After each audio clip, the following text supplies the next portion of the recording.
नमस्ते, मेरा नाम सनी गुप्ता है। रिद्धि मैम से जानेंगे मैम गेट बेकर्स की फाउंडर्स हैं। मैम के बिज़नेस के बारे में कैसे काम कर रहा है, कैसे बिहार को बदल रहा है, आपको जर्नी मैम को जानेंगे, बिज़नेस कैसे स्टार्ट किए हुए थे, कौन कौन से स्ट्रगल फेस किए थे, सारा कुछ।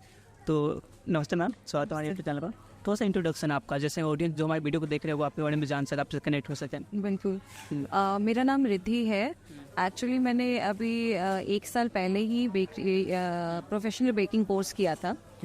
मेरी मैम बहुत ही अच्छी है जिन्होंने मुझे सिखाया, और फिर मुझे लगा कि मैं कुछ ट्राई करती हूँ देख के कि मेरा जो मैं बना रही हूँ वो बिकता है या नहीं बिकता है। तो ऐसे ही मैं एक शॉप पे गई, वहाँ पे मैंने बात किया कि मेरे ब्राउनीज़ हैं, डोनट्स हैं, केक्स हैं, कप केक्स हैं, तो उनकी भी नीड थी, तो उन्होंने रखी और मेरा अच्छा निकला। तो फिर मैं अपनी मैम से मिलने गई। मैंने मैम से कहा कि मैम मतलब आपकी वजह से मेरा सेल भी हो रहा है, अच्छा लग रहा है मुझे। तो फिर उन्होंने बोला कि नहीं, तुम ऐसे ही आगे बढ़ो, फिर काम करती रहो, काम से पीछे मत हटो। तो फिर मैं ऐसे ही करती रही। शॉप्स में भी जाते हैं मेरे बहुत सारे, घर से भी मैं ऑर्डर लेती हूँ। अभी मेरा घर से ही मेरा बेकरी का चलता है सारा काम। मैंने सोचा नहीं था कि मैं कोई बिजनेस करने वाली हूँ, या ये सोच के मैं अपना कोर्स कर रही हूँ। लेकिन जब मैं कोर्स करने लगी तो मुझे लगा नहीं, मैं जब सीख रही हूँ तो कुछ करके देखती हूँ कि मार्केटिंग इसकी होगी या नहीं होगी। तो फिर जब मैंने किया तो मेरा अच्छा रिस्पॉन्स रहा।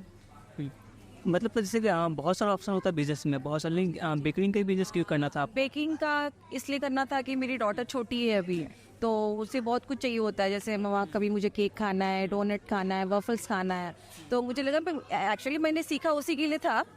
तो जब मैं सीखने गई तो फिर मुझे लगा कि नहीं, मैं इसी का बिजनेस करती हूँ, क्योंकि मेरा अच्छा खासा इंटरेस्ट है इसमें।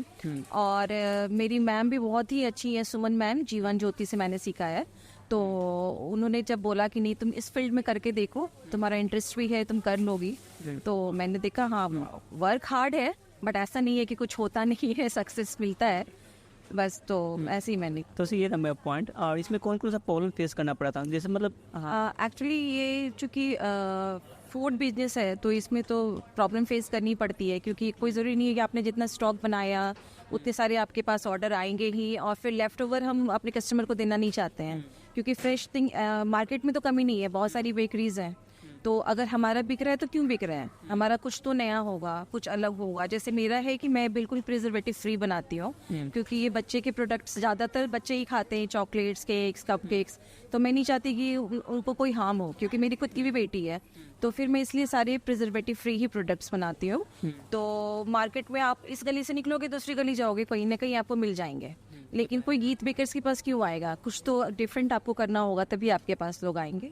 तो बस यही है, प्रॉब्लम फेस ये करना पड़ता है कि प्रोडक्ट अगर आपके नहीं निकले तो बहुत सारे प्रोडक्ट बच जाते हैं, या फिर मार्केट में इतनी सारी बेकरीज आ गई हैं तो आपको प्रॉब्लम तो फेस तो करना ही पड़ता है, ऐसा नहीं है।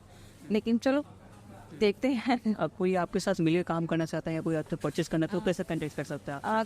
कांटेक्ट कर सकता है। मैंने इंस्टाग्राम, फेसबुक पे भी अपना डाला हुआ है गीत बेकर्स के थ्रू, और बाकी मेरे नंबर्स पे कॉल आते हैं, कस्टमर है मेरे ऑलरेडी, उनके थ्रू भी और कस्टमर्स बनते हैं। तो ऐसे मैं होम डिलीवरी भी करवा देती हूँ, और जैसे बर्थडे पार्टी हो गए, वेडिंग केक्स हो गए, तो फिर उस तरह से भी मेरी डिलीवरी होती है। तो सर मैं लास्ट वाला कोई जो एंटरप्रेन्योर हमारे वीडियो को देख रहे हैं उनके लिए कोई मैसेज आपका? मैसेज, गीत बेकर्स को फॉलो करें, अगर आपको अच्छा लगता है तो फिर सब्सक्राइब करें इंस्टाग्राम, फेसबुक पे, और एक बार ट्राई करके देखें। अगर आप पटना में हैं तो गीत बेकर्स को एक बार ट्राई करें, एक बार टेस्ट लें, तो फिर समझ आएगा कि क्या डिफरेंस है। बिल्कुल। वुमेन एंटरप्रेन्योर के लिए कुछ मैसेज जो लेडीज कुछ करना चाहती? वो लेडीज कुछ करना चाहती हैं। एक्चुअली मैं तो काम के लिए निकली ही नहीं थी, लेकिन फिर भी मैं काम कर रही हूँ, तो मुझे लगता है कि जब मैं कर रही हूँ तो कोई भी कर सकता है, तो इसलिए काम करें। ऐसा नहीं है कि बैठे रहने से सब कुछ हो जाता है। हम घर पे भी रहते हैं तो हमारा टाइम मतलब सेकंड हाफ से हमारे पास वैसा कोई काम नहीं रहता है, तो फिर हम चाहें तो कुछ ना कुछ कर सकते हैं। जैसे मैं कर रही हूँ, तो अब मुझे लगता है कि नहीं, कोई भी कर सकता है, घर के काम के अलावा भी हम अपने लिए टाइम निकाल सकते हैं। तो बस ऐसे ही समय निकालिए, काम कीजिए।